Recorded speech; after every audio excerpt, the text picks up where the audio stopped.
If someone knows about luxury, it's probably you. And I have a question. What is luxury? One of those experiences that is money almost can't buy. We have opened a space in the metaverse that is called Club Vogue. I was, of course, expecting something incredible. I don't know, a diamond the size of an apple or something like that. And that was his most precious luxury item. I was very impressed.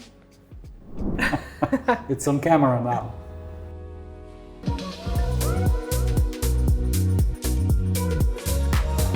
And today, my guest is the president of Media Publishers, Michael von Schlippe. Hello, Michael. So nice to see you today. It's wonderful to see you. Can you tell us what brands you're publishing so people immediately can understand what I'm talking about? Yes, of course. It's my pleasure. We publish luxury lifestyle magazines. Okay. One of our brands is Robb Report. The other one is Vogue. We publish across 3 markets in Southeast Asia, in Vietnam, in Malaysia, and in Singapore. And we have a very multinational team of around 100 staff. And of course, we do print because I love paper. We do digital, and we do everything that is related to new technologies and how we can engage with our readers using new tech. I moved here from Saigon, and I think that Singapore is an ideal place for doing business in Southeast Asia, to be honest. It has a lot of advantages speaking for it. As a hub, I believe it's probably an ideal place. You can easily travel in and out. You know how efficient Changi Airport is. And at the same time, it's easy to set up a company. It's very pleasant to live here. It's one of my companies, what exactly we are doing. Yeah. I cannot be more agree with you about this. Yeah. No, it's obviously a preferable place if you are active in Southeast Asia. It gives you all the advantages of being right where you need to be, but having a very nice lifestyle. And you can do business in Vietnam, in Thailand, in Indonesia, in Malaysia. All these markets are growing, are dynamic, are important. And Singapore as a headquarter is great in so many different respects. It gives you the credibility, it gives you the prestige. People look at your name card in a different way if your headquarters are based out of Singapore. What about your business? Luxury business, luxury publications and magazines. How do you feel about Singapore? Is it a proper place for the luxury magazines? I believe so, simply because Singapore and the audience in Singapore is the most well-educated in terms of understanding luxury. Singaporeans know luxury brands, they know about luxury business, they are very well traveled, and a lot of them are consumers, are active clients of luxury brands, which is different to other countries in Southeast Asia, where the purchasing power is different, where people's average net income is much lower, and of course education is different. Wow, can you see this? Yes. Right in the center of Singapore, we have wildlife. We have monitor lizard, which you can find only in Southeast Asia. Indeed, he's taking a walk, we are taking a walk. So let's take a walk. It's not too hot today. Otherwise, I mean, it was scorching the last few days. So hot you couldn't go out. In Singapore, if you know this story about Singaporeans, if Singaporeans could do what they want to do, they would build a huge glass dome over CBD and turn on the AC to 17 degrees. That's the ideal. Why not to come to Europe? Yeah, Why not to come to exactly. Germany, to Travel, Austria, to exactly, travel. But that's the only reason why a lot of luxury brands in Marina Bay Sands are selling winter collections for Singaporeans who buy them before going to Europe for a vacation in the cold, which is a luxury vacation for Singaporeans. You know, for Singaporeans, cold, a trip to a cold country is a luxury trip. I think I have many ideas what I can prepare with a lot of ice, with a lot of cold. I feel very hot. Maybe we will go to our office. Is it nice and cold there? We have nice and cold champagne. We have champagne. You don't have to convince me. Let's go. Shall we? Yeah.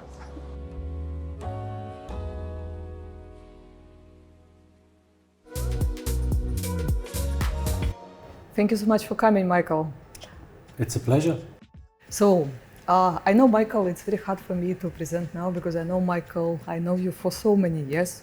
For all these years I know you, you was for me the symbol of style, of class, of elite, I don't know, of all these kind of things that associated with luxury. And my question, because you are president of Robb Report, you're publishing luxury guide, you're publishing, before you was publishing so many other prominent magazine brands. So if someone know about luxury, it's probably you. And I have a question. What is luxury? Well, that's obviously a very individual question. I think for most people, luxury means different things. Overall, to answer your question, I would probably say that the understanding of what luxury is has changed quite a bit over the last 10, maybe 5 years. Yeah. Previously, the answer would have been, you know, what is this luxury for you? It's my supercar, it's my private jet, it's my penthouse, it's my Rolex watch.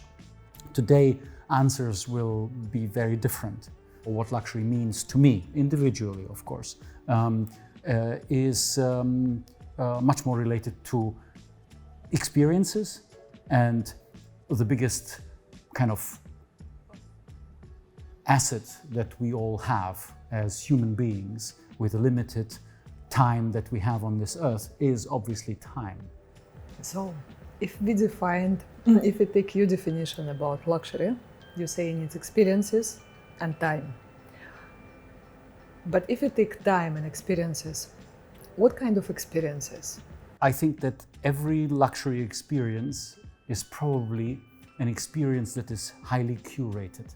The curation of an experience is something that sets it apart from something that you experience on a daily basis, which sometimes, surprisingly, can be a very pleasant experience. Whether you call it a luxury experience is a different question.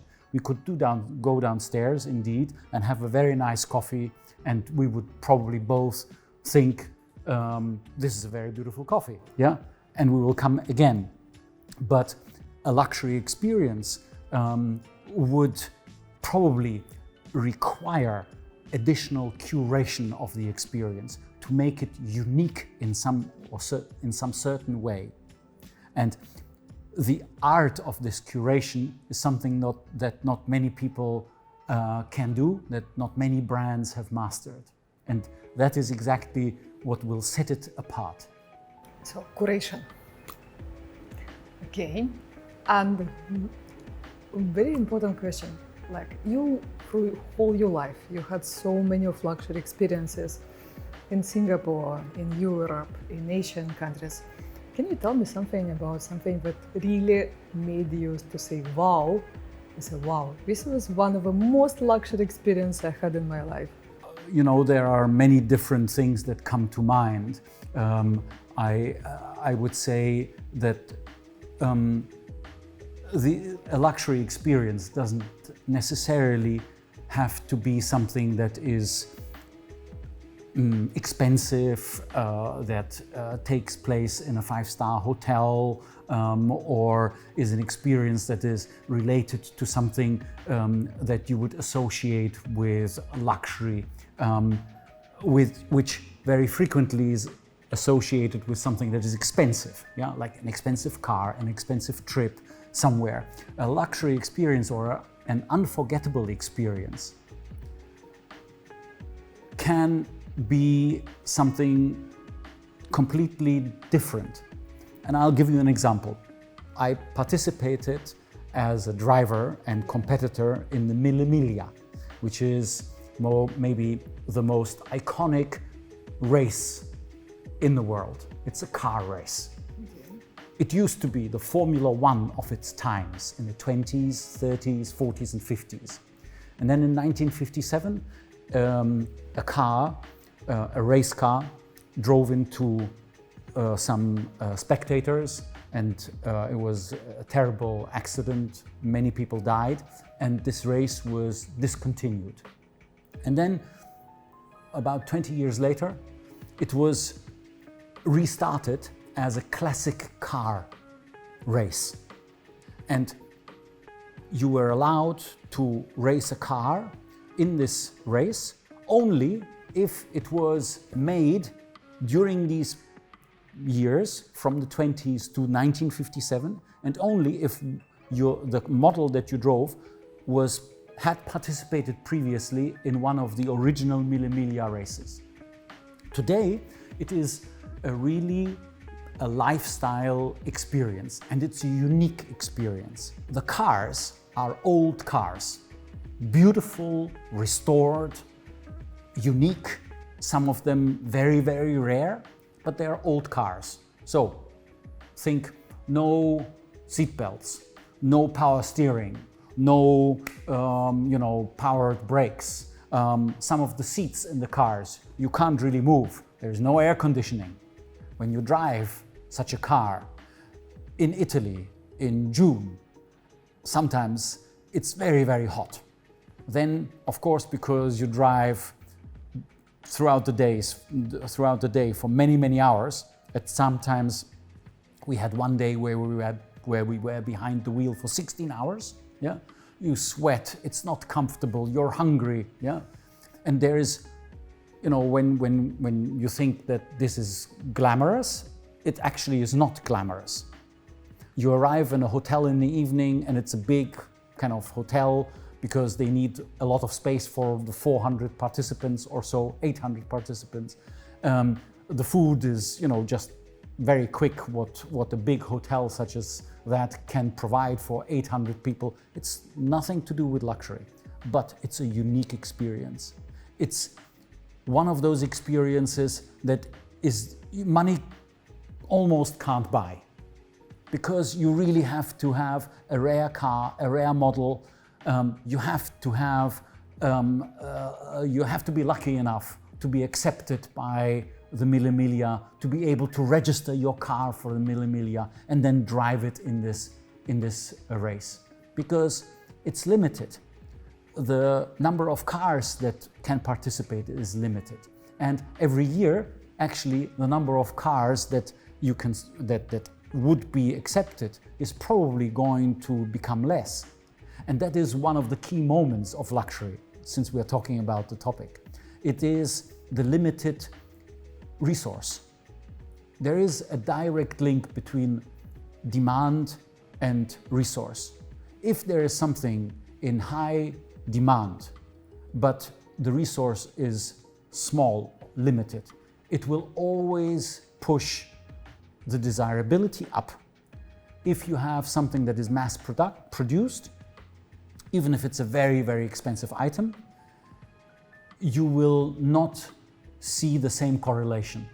And why, for example, one of the most lucrative investments, non-traditional investments over the last 30 years, I believe, why is it into classical cars?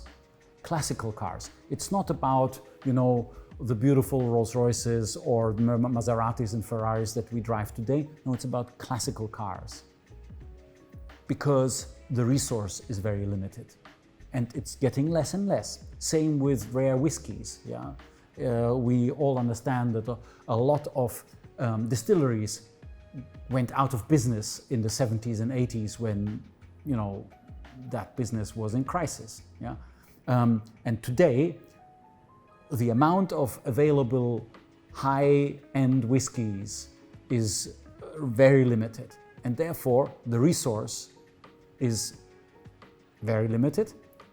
Demand is growing, and that defines the preciousness, the value of anything that is a luxury product or a luxury service. And when we speak about luxury travel, what do you think? Because I see as our travel agency, we focus on the luxury travel, but we are more focused in the terms of travel agency, right? So we are curating the special tours and everything. But I'm curious, because you are like target audience and your readers were target audience, how do you see the luxury travel? Which direction is moving now? What is it? Just to go to like 5-star, 6-star hotel, to be on the beach? Or what is the current trend for luxury travel in Singapore, in the world? I think one of the main trends which I like, that's why I tell you about it, is travel less and stay longer. It's more sustainable, and it's something that we should all practice. We should all travel less because of pollution, and we should stay longer where we are, because it's part of a lifestyle that is more healthy. You slow down, and if you have more time, you actually are able to experience wherever you are in a different way, right? If you arrive for 24 hours, yeah, you can have 24 hours in Singapore, but you will learn more about the place, the people, the food, the sounds and the tastes and the flavors of a place much more if you have more time. So that's one of the trends. The other trend, I believe, is something that is probably not new. It is towards more individual travel models.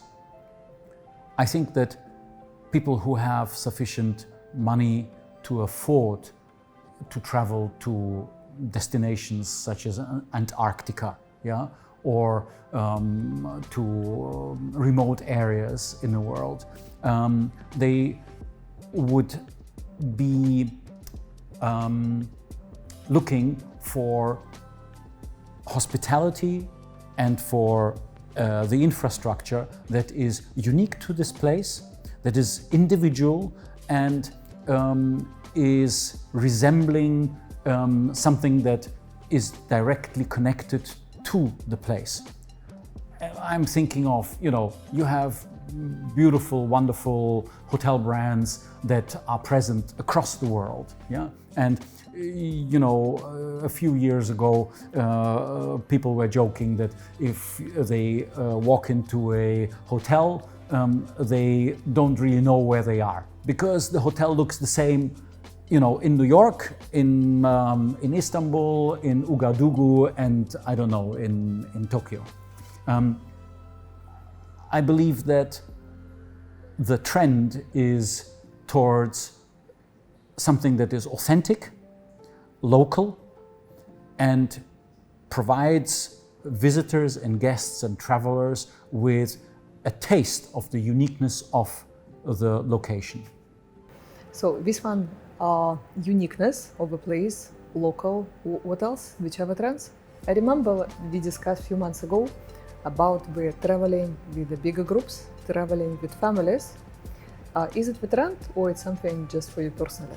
No, I think that's a trend. Yeah? I think generally speaking, this is one of the trends that people travel with their loved ones, with their families, with their friends. And it's again about experiencing something together, sharing these moments. And this moment of sharing is something that money can't buy, really. This is a trend that I definitely see for traveling, for luxury traveling in particular. I cannot be more agree.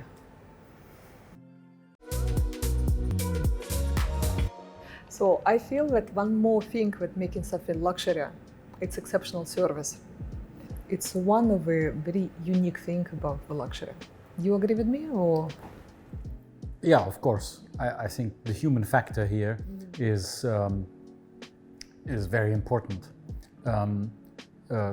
That's why, you know, the five-star hotels, they really devote a lot of time and attention to sourcing the right people, to training their staff, to monitoring the quality of the service. Service definitely is a human factor.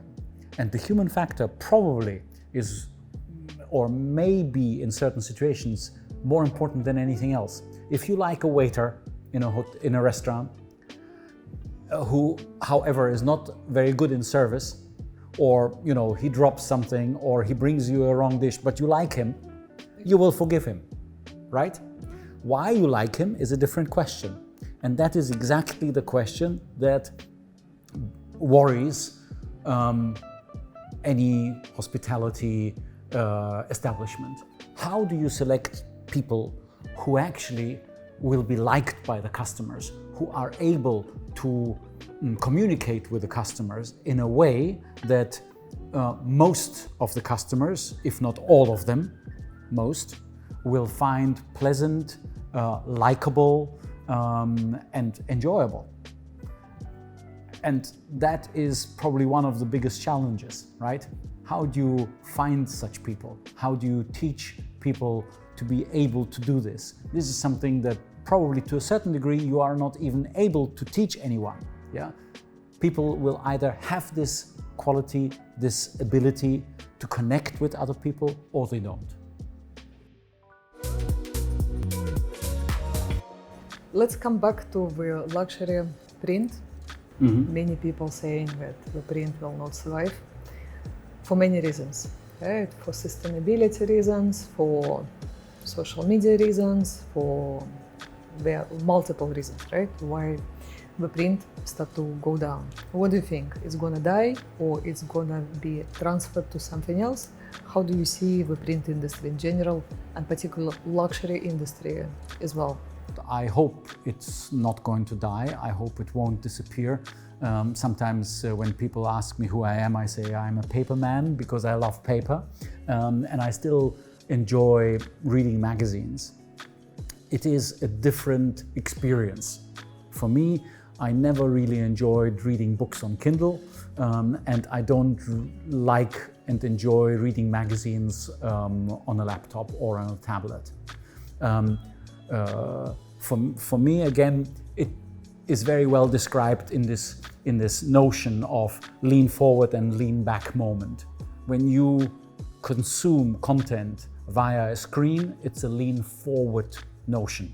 You lean forward when you work, you focus, you look at your screen, and it's a different, not just a physical different posture, but it's a mentally different state when you lean back and have a book in your hands that is physical, or a magazine that is, a printed matter. This, to a certain degree, again, for me, it's luxury. It's time well spent, something that I really enjoy doing. And I understand that many magazines, many printed publications have died, have been discontinued. Today, when I look at my business, we try to infuse our print products with more quality. I'm not going to tell you that our websites are low quality, but there is a certain, there is special attention paid to the quality of content, of design, of the imagery and the photography, the execution of the print, the quality of the paper of luxury magazines today. Not just in my company. I think that magazines, printed magazines, become more objects that have a longer shelf life.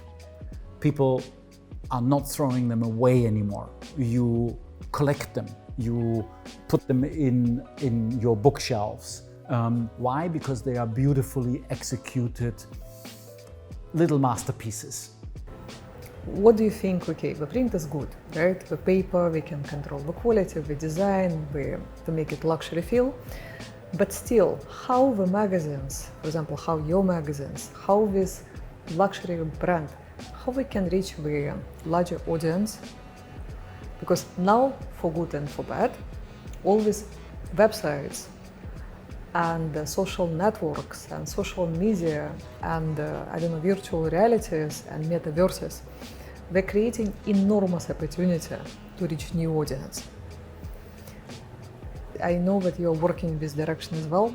Can you share something about this? Yeah, of course, you already named it.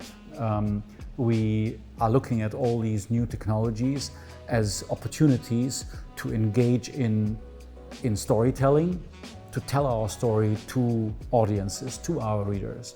And we understand that just limiting ourselves to print is probably not the right strategy. We opened up to digital, to social media. Now we are working on utilizing Web3, AR, VR, and we definitely will see a lot more coming. And it's hard to predict what we will be doing in terms of consuming content in about 10 or 20 years from now. Tech is moving so fast.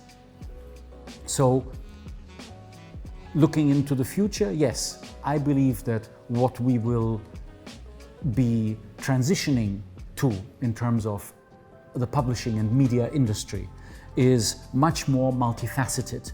And it is probably right to assume that consumption of content will be much more driven by technologies in the future than just by reading paper magazines. I know that you're preparing something big in this, but it's still a secret, right?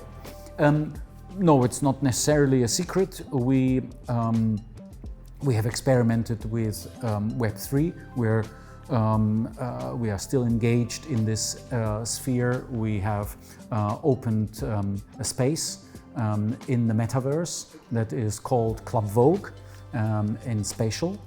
We also have a virtual space that is powered by Robb Report Singapore called The Movement, which again is something that we created for watch lovers and watch aficionados and watch brands to meet, network, interact with each other in the virtual space. So we are continuing engaging with new audiences through this technology. At the same time, now I think what's on everybody's minds, AI. And naturally, we too are looking into AI integration. We are integrating AI into our daily work, using AI as a tool for our editorial teams, for our marketing teams, for our management teams, for example, as well. But as publishers, as a media company, we want to create our own AI model. So that is one big project we are currently working on.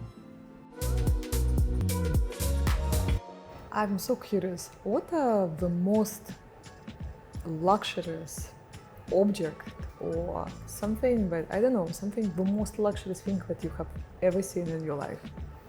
I can tell you. Apart from me, of course. Oh, of course, of course. I had a very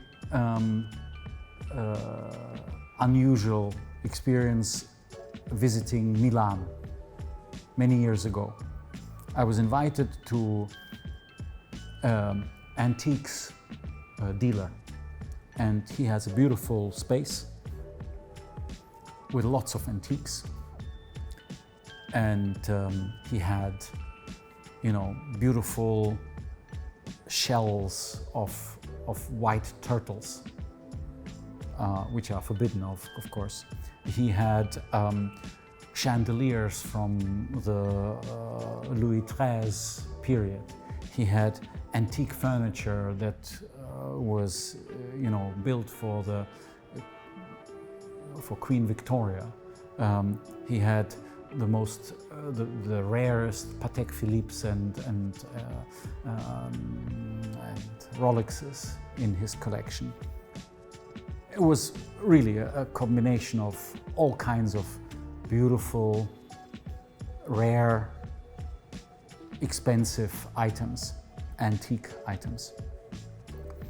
And you know, almost every object was an object. It was just wow.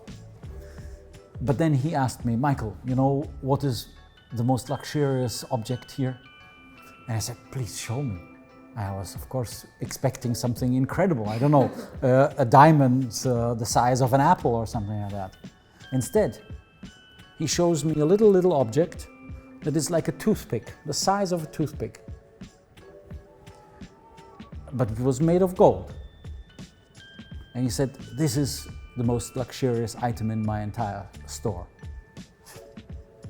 A golden toothpick? He said,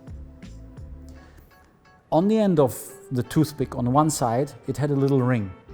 And he held this toothpick, he pulled the ring on the one hand, and on the bottom came out a little golden mop, you know, like little feathers sticking out at the bottom. And I said, what's this? He said, give me your glass of champagne. And because we were drinking champagne, just like we are drinking champagne now, he took my glass of champagne, he inserted this toothpick inside with the swirl, with the mop inside the glass, inside the champagne, and the ring on top, he just turned it around. So that created the motion of the mop inside the glass of champagne. And of course, if you do that, all the bubbles come out. So I said, wow. What's this for? I don't understand. He said, this little antique kind of swirl was made in the 1920s. And in the 1920s, people of the high society preferred to drink champagne with less bubbles. So you needed this little item to stick it graciously in your glass of champagne, swirl it around. It had to be made of gold. And that was his most precious luxury item. I was very impressed. I think you provoke me for one question. What is the most luxury item you have? And it's not about the size or the price, but what we discussed about. Well, you know, obviously, I would prefer to call the most luxurious item something that is not material. Yeah, and that is, again, part of the conversation that we had. It's your emotions, it's your relations, it's the people that are close to you. I think that's the biggest luxury that you have. Of course, you know, the answer is fairly simple. It's my family. So, thank you so much for your time. As we discussed, time is something... The most precious thing we have. It's the most precious thing we have. So, to have you here today, it's a truly luxurious experience. Because I know how busy you are. I know how unique you are. And this, for me, very unique and luxurious experience. And very, very limited edition one. So, cheers for this. Cheers. Happy to repeat at any time. I have it, this is right? It's on camera now.